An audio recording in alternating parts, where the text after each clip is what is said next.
What's your relationship with your siblings like? Close, distant, complicated? Mom did not raise her voice. She did not pound the table or throw a fit. She just leaned back like a judge who had already decided the sentence and said, "You are dead weight in this family." And the room shifted the way rooms do when everyone decides to pretend nothing happened while still watching for blood, and I sat there with my fork in my hand and a mouth that suddenly felt like it did not belong to me. And I thought about all the times I had held this house together with my name and my patience and my credit while being told I was dramatic for wanting basic respect. Dad cleared his throat in that old way that says he will not take a side because taking a side would mean taking responsibility, and my brother Evan kept smiling at his own reflection in the window like he was the main story. And I realized the only person who had ever treated my effort as real was me, and even I had been doing a pretty lousy job of that. I did not fight back at the table because I have learned that a public scene is the fruit they are always hungry to eat, and I was done feeding anyone, so I said nothing and passed the potatoes like a polite ghost. And I watched Mom accept the dish I bought with the groceries I paid for using the card I never told her about. And I wondered how dead weight keeps the fridge full and the lights on and the insurance current and the kitchen remodel from collapsing when the contractor bailed and the penalty hit. I kept hearing that phrase in my head, dead weight, and I could feel the anger moving around my chest looking for a door, and then it found one, a straight and simple door that had been sitting there for years while I pretended it was a wall. Here is the part nobody in that room knows, and I have kept it quiet because bragging is not my hobby and rescue work is not a story that earns applause. When the bank threatened late fees on the house, I stepped in and set up the payment plan under my login because it was the fastest way to stop the calls, and when the car needed repairs I put the card down and told myself I would figure it out later. And when Evan's little startup fell apart, I covered the bill he forgot so he would not tank his credit before he turned 30, and every single time I swallowed the story whole and told myself that family means you do what needs to be done, even if the thank you never arrives and the insult shows up right on schedule. So I let the conversation drift into the usual brag reel about Evan's big ideas and Mom's opinions about other people's kids, and I waited for the pie, and I excused myself early under the safe cover of being tired. And I went upstairs to the old room that still smells like every teenage argument we never actually resolved, and I sat on the edge of the bed and opened the banking app that has felt like a second spine for more years than I want to admit. My hands were steady, which surprised me, because my heart was not, but the decision was clean once I recognized it. I scrolled to the scheduled transfers, looked at the line that has been saving this house from consequences, and I hit pause, not in rage, not even in sadness, just in clarity, because I will not fund my own humiliation again. I stared at the confirmation message longer than I needed to, not because I doubted it, but because I wanted the feeling to stick, the feeling that boundaries can be a sentence you say to yourself and then honor like a contract. And I let the quiet wrap around me while the house settled and the television downstairs got louder, and I felt something simple and solid take root where the anger had been. I drafted a text to Mom that I did not send, because I want the words to land where they will do the most work, and a late-night message is just another thing she would twist into evidence that I am emotional and impossible, and I am neither of those things. I am done. On my way back down, I passed the framed photos of holidays where I am either taking the picture or cropped halfway out of it, and I laughed. Not a cruel laugh, just the kind you make when the joke has finally explained itself. And I collected my coat and my bag and told Dad I would head out early because I had laundry and a long drive, and he nodded like a man who has never asked how any bill gets paid. Mom stood at the sink pretending she had not said what she said, and I gave her a calm smile she did not deserve and did not understand, and I walked to my car feeling lighter than I have felt in years, not because I had won anything yet, but because I had finally stopped losing by default. Back at my place, I set an alarm for the morning, I packed a small bag, and I rehearsed one sentence in my head, a plain sentence that does not need drama to land because truth carries its own weight, and I slept better than I thought I would. Tomorrow I am going to load my car in their driveway, and I am going to say that sentence out loud where it belongs, and when I do, the story they have told about who carries this family is going to crack right down the center. And I am not going to hold it up anymore. The next morning I made sure to move slowly, Not because I wanted to draw attention, but because I wanted to feel every step of this choice. Because once you finally stop carrying something that has been crushing you for years, you almost want to savor the sound of it falling. And as I opened the trunk of my car and started loading the bag I had packed the night before, I could already feel the tension in the house shifting, like they were waiting for me to leave so they could start their usual round of post-holiday gossip about what a disappointment I am. Mom stood at the doorway pretending to organize a stack of mail she had no intention of opening. Dad busied himself with the coffee machine like brewing another pot could erase the way she spoke to me last night, and Evan was nowhere to be seen. Probably still asleep after staying up late on his phone talking about another business plan that would never get off the ground without someone like me quietly keeping the lights on. I did not rush, I let them watch, and I could feel Mom's smugness radiating off her like she thought her words had finally landed the way she always hoped, that I was embarrassed enough to retreat without a fight, and I almost laughed at how wrong she was. She cleared her throat like she wanted to get in one last jab, but instead she just said in that clipped voice of hers, "Safe drive back, Rachel." As if I were a guest leaving a hotel instead of her daughter, who had been bailing her out of financial disasters for more than a decade. I closed the trunk gently, walked toward her, and kept my tone even, casual, almost conversational, and I said, "By the way, I stopped paying your mortgage." The words were not shouted, they were not even angry, they were almost soft, but the impact was immediate and visible, because the color drained from her face faster than I thought possible, and her fingers clenched around the mail like it might save her from collapsing. She stammered something about how she did not understand, but I did not repeat myself because the truth does not need to be said twice when it finally comes out, and in that silence, she realized what those words meant. That every month she had been bragging about how responsible she was for keeping this house afloat, she had been standing on my shoulders, and now those shoulders were gone. Dad looked up from the kitchen with a confused expression that would have been funny if it had not been so pathetic, because he honestly did not seem to realize that his own mortgage had not been managed by him in years. That the steady payments he assumed were automatic had been my money flowing through my account while I smiled and told them not to worry. Mom kept asking, "What do you mean you stopped?" But it was not a real question, it was desperation, because she knew exactly what I meant, and the silence stretched long enough for me to let it settle, long enough for her to see that there would be no more rescues. No more last-minute transfers, no more Rachel quietly fixing the mess so she could still call me a burden. I stepped back, opened the car door, and told her I hoped she had saved some of the speeches she used to give me about being more responsible, because she was going to need them now. And the way her lips pressed together told me she finally understood the corner she was in. I did not give her room to argue or spin it into another guilt trip. I just slid into the driver's seat, turned the key, and let the engine cut through the heavy silence. As I pulled out of the driveway, I glanced in the mirror one last time, not for sentiment, but because I wanted the picture in my head, the image of her standing there pale and speechless while Dad shuffled behind her and Evan still slept in ignorance. And I knew this was only the beginning, because they had no idea how many other safety nets I had quietly built and how many of them I could pull away with a few clicks on my laptop. Driving back to my apartment, I did not feel regret. I felt something closer to relief, because for the first time I was not waiting for their approval or hoping for a thank you that never came. I was simply watching them face reality.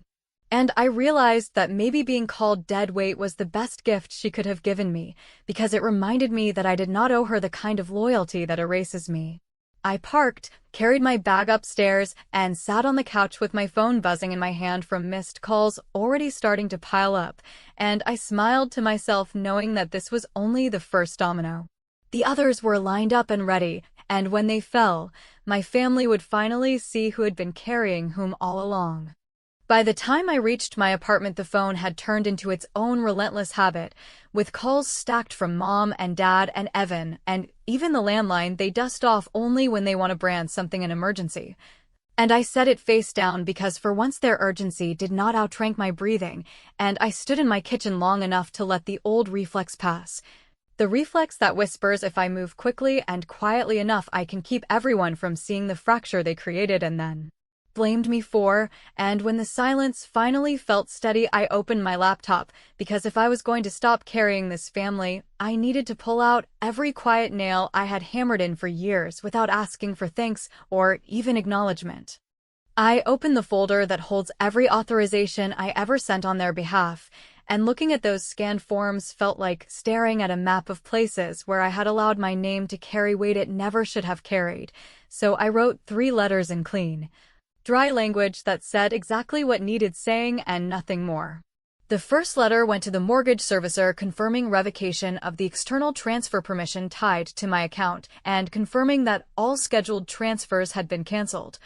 And I added a short note requesting that all borrower communications be sent directly to the property address and not to me, since I am not the borrower and will not be managing the borrower's responsibilities. The second letter went to the utility company where, years ago, I created a sub-account to auto-pay their gas and electric because the shut-off notices were becoming a monthly ritual, and I instructed the company to close that sub-account at the end of the current billing cycle and to remove my payment credentials entirely, and I copied the instruction to the water department because if I was done rescuing, then I was done rescuing everywhere, not just in the places that made good stories. The third letter went to the insurance carrier, because back when I thought I was being clever, I bundled their home policy with my auto policy to trigger a discount that made everyone feel responsible, which felt generous then and enabler now. So I notified the carrier that the bundle ends at the next renewal and that my policy is to be decoupled immediately, and I asked for written confirmation because written confirmation has a way of cutting through family amnesia. I printed the letters, signed them with the careful signature I reserve for decisions I will not undo,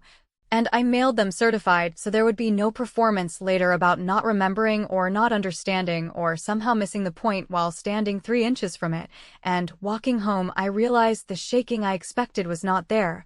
replaced by a steadiness that made me feel like I had finally stepped off a treadmill I never chose to run.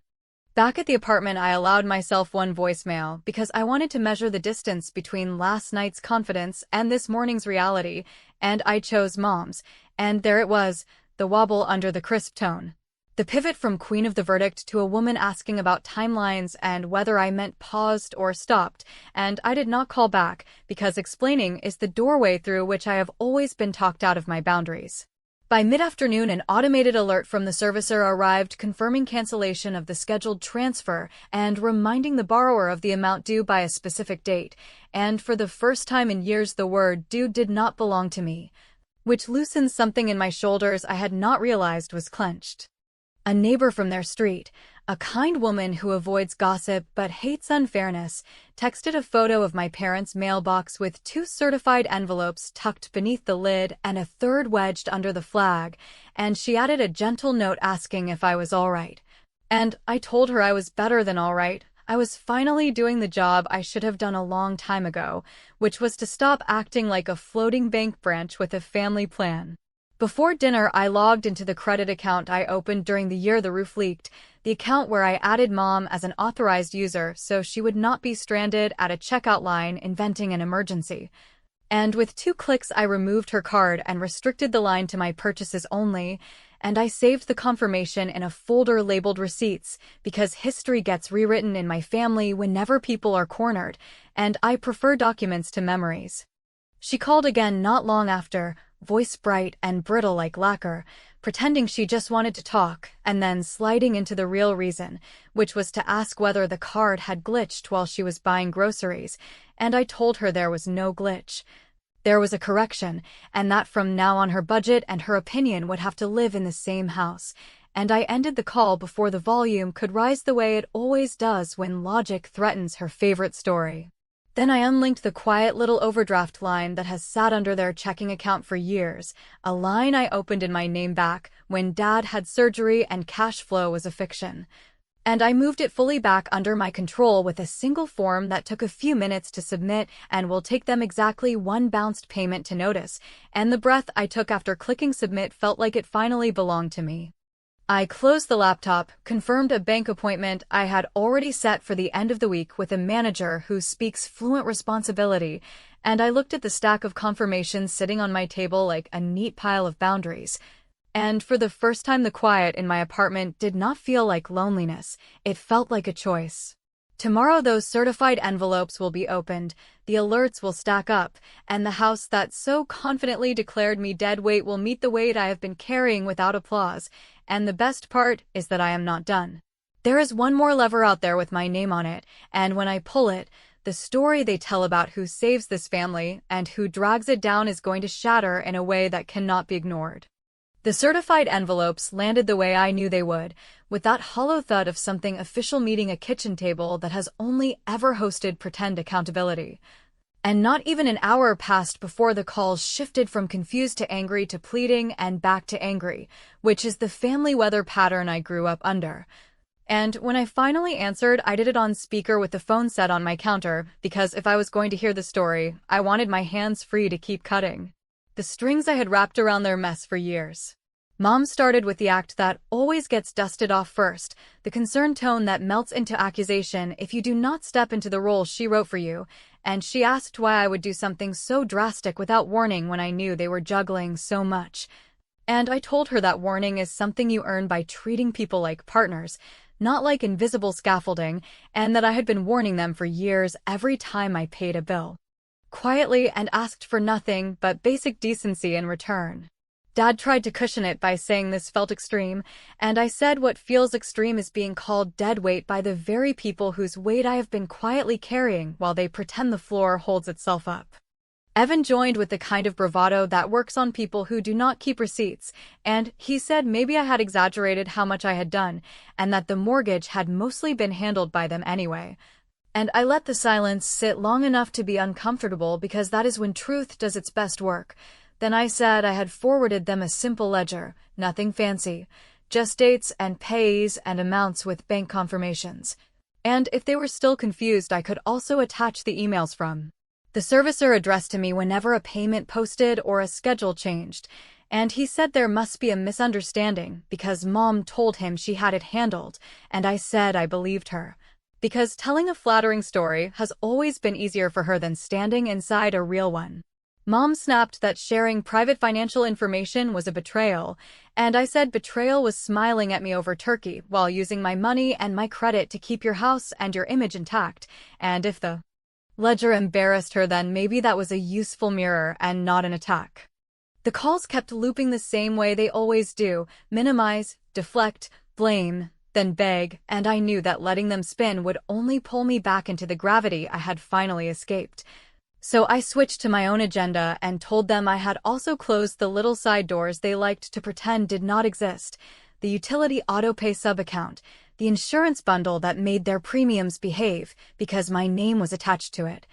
the overdraft line that had kept their checking account from bouncing every time a plan met reality. Evan's voice, which had been loud and sure, dropped when I mentioned the old business card I had opened to cover a vendor bill during his great launch that never launched, and I said I had removed Mom as an authorized user and locked the line to my purchases. And if he wanted to know how many groceries his mother had floated through that card, he could check with her, because I was done running the family pantry behind a curtain. I could hear them arguing with one another, not the sharp kind, but the panicked kind, and somewhere under it Mom said something about going to the bank and fixing whatever I had broken, which would have been funny if it had not been so predictable. And I told her calmly that I had placed a fraud alert and a freeze on my credit because the last time she felt cornered, a store card appeared with my name on it and a signature that looked a lot like hers if you squinted, and that if anyone attempted anything in my name, the system would light up like a siren, and the conversation would move from family to a very different room, and the quiet that followed that sentence was the cleanest silence I have ever heard from her. She called me cruel, and I said what is cruel is teaching your daughter that love is the same as endless access.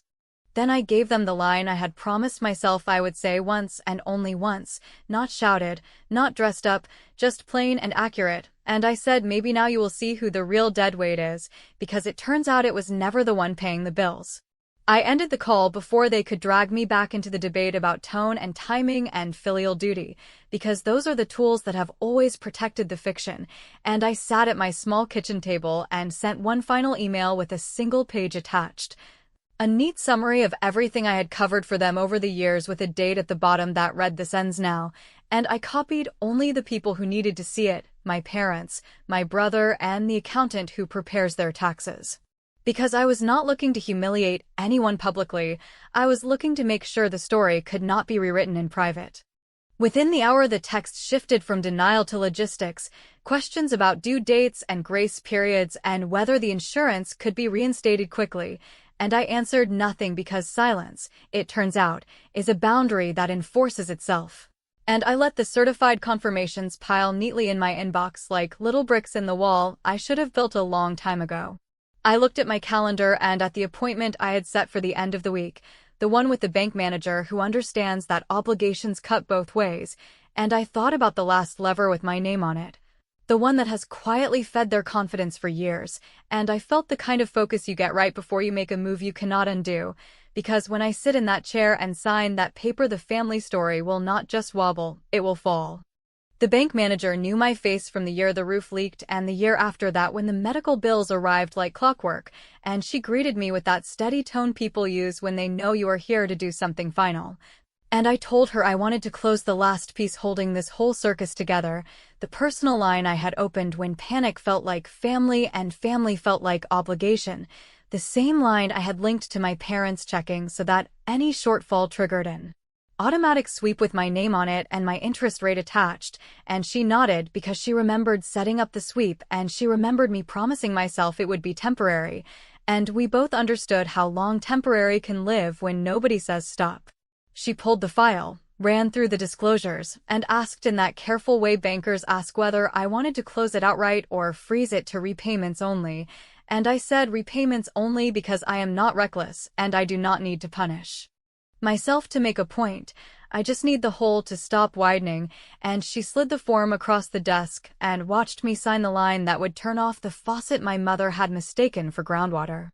While the system processed the freeze, she unlinked every external transfer bridge between my account and theirs, the little tunnels I had dug during emergencies, and then forgot to fill back in. And she printed the confirmations because paper shuts down the part of my family that thrives on selective memory.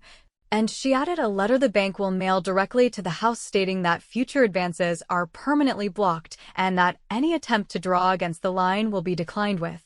instructions to contact the borrower, which is me, and which will not happen. I asked for one more letter, one that states in clean language that the overdraft protection previously provided by my accounts has been removed and that the checking account stands on its own, and she said of course.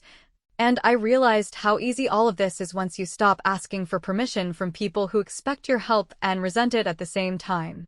Leaving the branch, I expected the old grief to show up, the kind that tells you a good daughter would keep bleeding rather than watch her parents face the math. But the grief did not arrive, only clarity, so I drove home, put the confirmations in a folder labeled with today's date, and waited for the sound of the story shifting. It did not take long. Mom called in that high, tight voice that means she has already tried something and it did not work.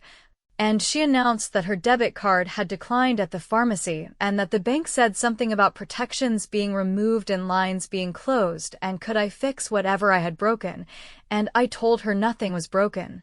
It was simply no longer subsidized, and there is a difference. She tried the script about family values and respect and how humiliating it is to have a card declined in public, and I said what is humiliating is being called dead weight by people whose balance has been propped up by my labor for years, and then being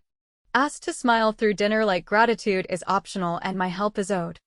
She threatened to call my aunt and tell the whole family what I had done, and I said she could tell anyone anything she liked because I had already sent a brief note to the accountant with the ledger attached, and I had copied both of my parents and my brother.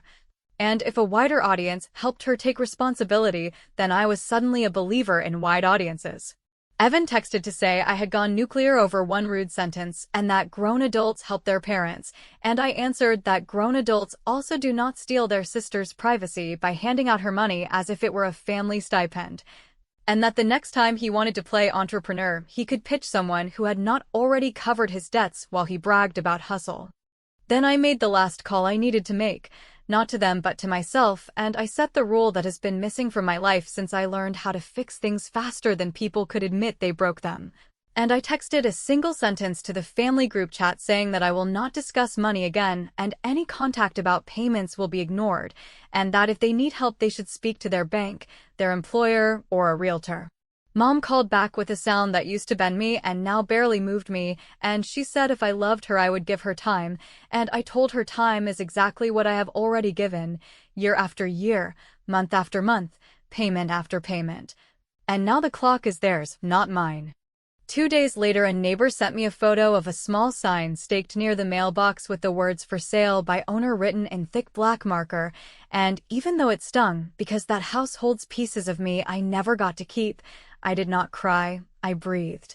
Because this is what accountability looks like when you finally stop cushioning the floor. The accountant replied with a calm note about cash flow and options and a suggestion to cut expenses immediately, and there was a line at the end saying he appreciated the clarity of my records, which made me laugh.